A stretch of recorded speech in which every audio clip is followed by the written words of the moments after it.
Hello friends. So a lot of us are a few weeks into summer, and for the remaining month and a half, 2 months, or maybe the remaining time before you have to go back to school, I know a lot of people are probably going to try to cram some more reading in.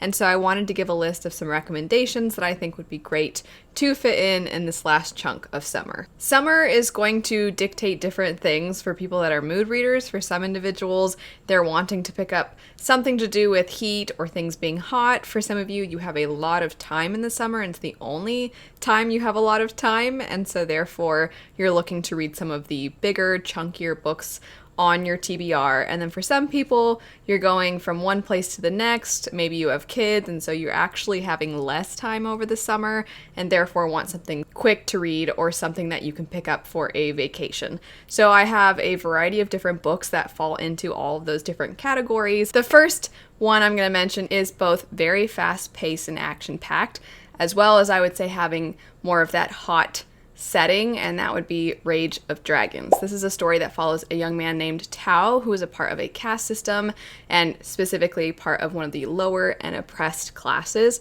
All he wants to do is live his life out peacefully, but there is something that happens to someone he cares very much about, and then from there he is on a quest for revenge. Tao does everything he can to become the absolute strongest and best warrior he can be, and in doing so, in some ways it seems like he's giving up his humanity, that he's losing his sanity. If you're somebody who really loves a good training montage, a lot of action scenes, a lot of fight scenes, then Rage of Dragons would be the perfect one for you to pick up. Completely switching gears, something fluffy and happy would be the Brown Sisters. I guess you could call it a trilogy by Talia Hibbert.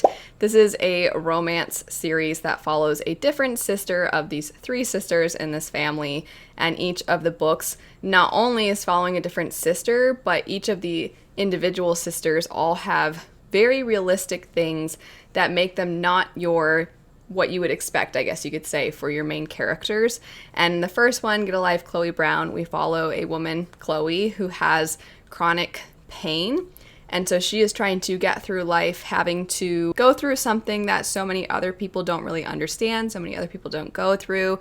And she's kind of closed herself off to a lot of individuals as a result. But then a very handsome man who happens to sort of work for her building is someone that catches her attention, catches her eye, and as you'd expect, because it is a romance story, it has a cute, happy thing that follows. But I think the way Talia Hibbert handles the relationship, it goes beyond just this little romance that's developing. It also dives into the personal trials of these main characters and them overcoming things of their past, as well as the difficulties of relationships. And I will say, I think Talia Hibbert has a very charming, witty, funny writing style. After that, we have a series that I have only started and read the first one of, but I know it is 6 books long, and each of the individual books is quite long, and that would be Codex Alera by Jim Butcher. So this one follows a few different perspectives. It's a society that is made up of a lot of magic users, and one of our main characters does not have the ability to use magic.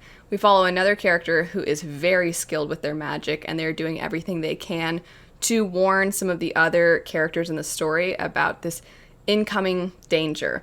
And the magic system itself is very interesting. It's somewhat elemental based while also being almost like animal companion as well.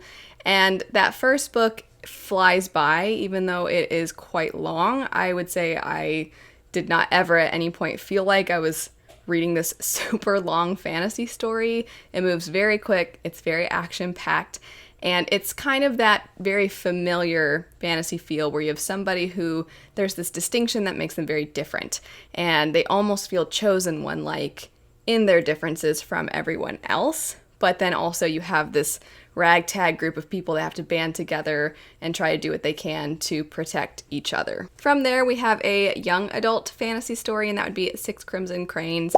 I just think this is such a sweet story, very fast-paced, very fluffy and heartwarming, and it follows a girl who, at the beginning of the story, her brothers have this curse placed on them, and her as well, where if she speaks, one of her brothers will die for every word that she says. Her brothers have been turned into cranes, and she has a bucket stuck on her head. And she is actually a royal figure but she is not able to tell anyone who she is. She's not really able to express what is going on to her, but she is determined to break this curse. She's determined to rescue her brothers, and how she goes about that, you kind of have to see for yourself. There's a lot of character development and growth throughout the story.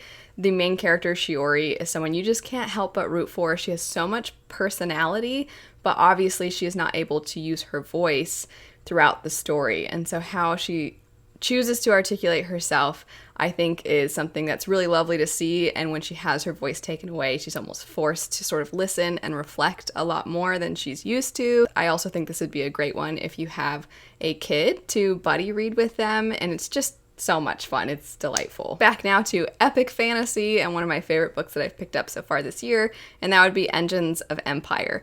So this one, I would say partly it's the start of an epic fantasy, I believe, trilogy. If you're somebody who has a little bit more time right now, this would be a good one to check out. Also, one of the perspectives in the story does go to a desert-like area, and so I think it fits that for summer as well.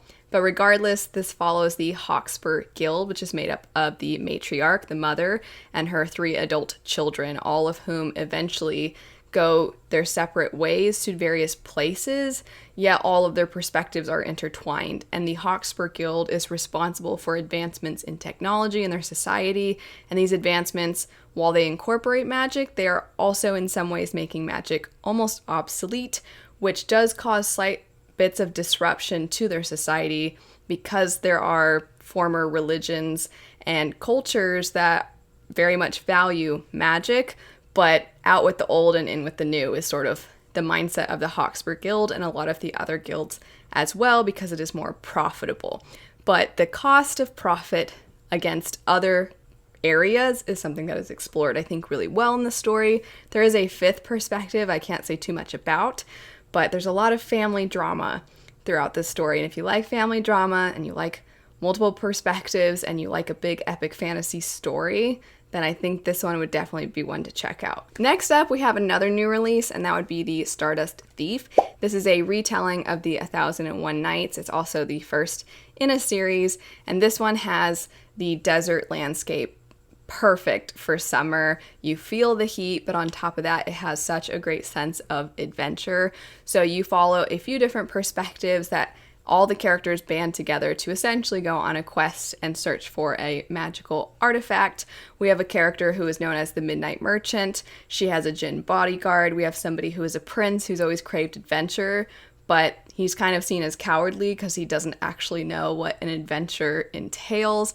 And then we have another individual who's essentially a warrior and also a spy who reports back to someone else. And you follow this group as they are going on this trek across the desert, and I just think there's something about it that feels very nostalgic. We also have the Bridge Kingdom and its sequel, Trader Queen. Trader Queen does have a large chunk of the story that has a desert landscape as part of the setting, and in the first one we have a character who is from a desert landscape, but I will say the desert part is more so in the sequel.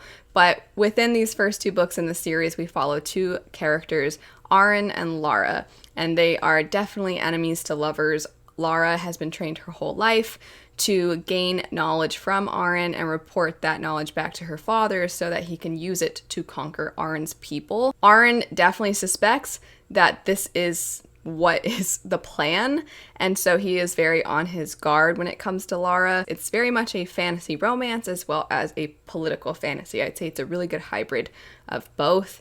But if you're somebody who's typically a little bit intimidated by fantasy, I would say this is a really good one because there's not any magic system you have to figure out. The world, while there is a lot of politics, is pretty straightforward. There's nothing too overwhelming. Because summertime means vacation for a lot of people, next up we have people we meet on vacation. This is a romance story that every year our main character and her best friend go on all these different trips, and they have all these memories of all these trips they've gone on. But something has occurred where now they don't really talk to each other, and our main character is determined to have one more trip with this person to try and restore what they once had.